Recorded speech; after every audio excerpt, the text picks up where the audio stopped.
All right, let's talk about a blind spot. A blind spot so deep, so fundamental, that it affects literally every single one of us, most of the time without us even knowing it. We're going to get into the most sophisticated deception you'll ever face. So, let me just ask you, right off the bat, what do you think our greatest deception really is?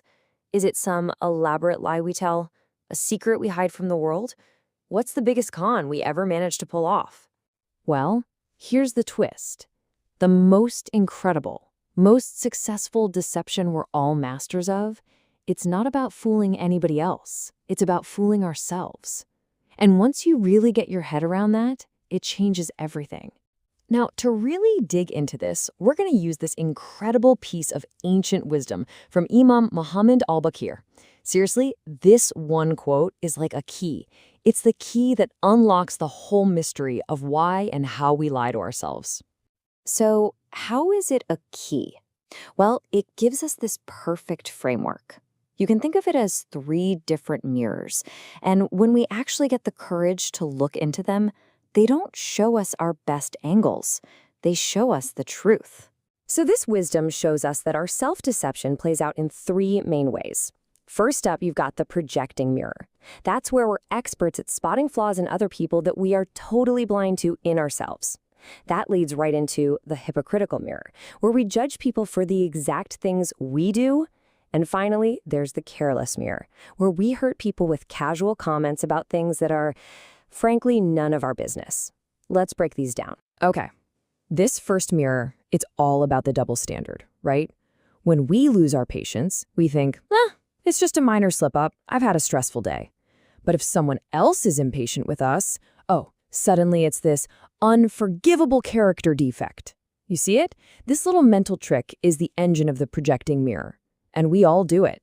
And then we've got the hypocritical mirror. You know this person, the one who goes on and on about how important it is to be on time, but is always, always late. Or the one who complains about gossip while passing along the juiciest rumor they just heard. The rules for everyone else are crystal clear, but for ourselves, well, they're surprisingly flexible. And that third mirror, the careless mirror, is about the damage we do without even thinking. This teaching from the Prophet Muhammad just nails it. A person should be a source of safety for others. But what do? We make a thoughtless comment about someone's accent or their weight or a struggle they're going through. We tell ourselves it's just a joke or it's no big deal, but it's a huge deception to think our words don't have consequences. So, we've seen how we use these 3 mirrors to fool ourselves. But that just brings up an even bigger question, doesn't it? Why? Why on earth are we wired to do this in the first place? Well, the answer is deep in our own psychology. You see, modern psychology backs this up. It's not just some moral flaw. It's a powerful defense mechanism. And it's built on 3 pillars. First, there's the ego. That stubborn little voice that just refuses to say the words, I was wrong. Then, that ego is protected by fear. I mean, the real, genuine discomfort that comes from looking at our own weak spots. And the whole operation is fueled by the self-serving bias. When things go great, it's because of me. When they go badly, that was definitely someone else's fault. Together, these 3 build a fortress of self-deception. Okay, I know that can sound pretty grim, but here is the good news. We are not stuck like this. There is absolutely a way out. And it all starts when we decide to stop pointing those mirrors at everyone else and finally turn them inward. So let's get super practical with a 5-step toolkit for building real self-awareness. So here it is, a very practical toolkit for honesty. Step 1, a daily self-assessment. Just 5 minutes before you go to sleep, just review your day honestly.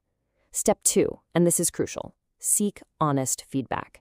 Find that one friend who cares enough to tell you the truth, especially when it's tough to hear. Step 3, catalog your flaws. Get a journal, write them down. Not to beat yourself up, but so that you can actually work on them one by one. Step 4 is a mental pause. Think before you speak. Before you criticize someone, ask yourself that killer question. Wait, is this also true of me? And finally, step 5, adopt a mantra for clarity. This 5th step is unbelievably powerful. Whether you use this specific prayer from the source material or you create your own personal mantra, the point is the same. It's about setting an intention every single day to stop running from what's true and instead ask for the courage to see it and the strength to follow it. It's a game changer. All right, we've talked about the what, the why, and the how. But I want to finish with something you can actually do, something you can start right now. It's a simple but pretty radical experiment in self-awareness. It all comes down to this number, 7. Just 7 days. What could you possibly discover about yourself in just 1 week? Here's the challenge. For the next 7 days, you have one job. Focus completely on your own shortcomings. That's it. That means you are not allowed to comment on, judge, or point out the flaws in anyone else. Not your partner, not your boss, not the person who cut you off in traffic. For 7 days, the spotlight is turned 100% on you. So I'll leave you with this one last question.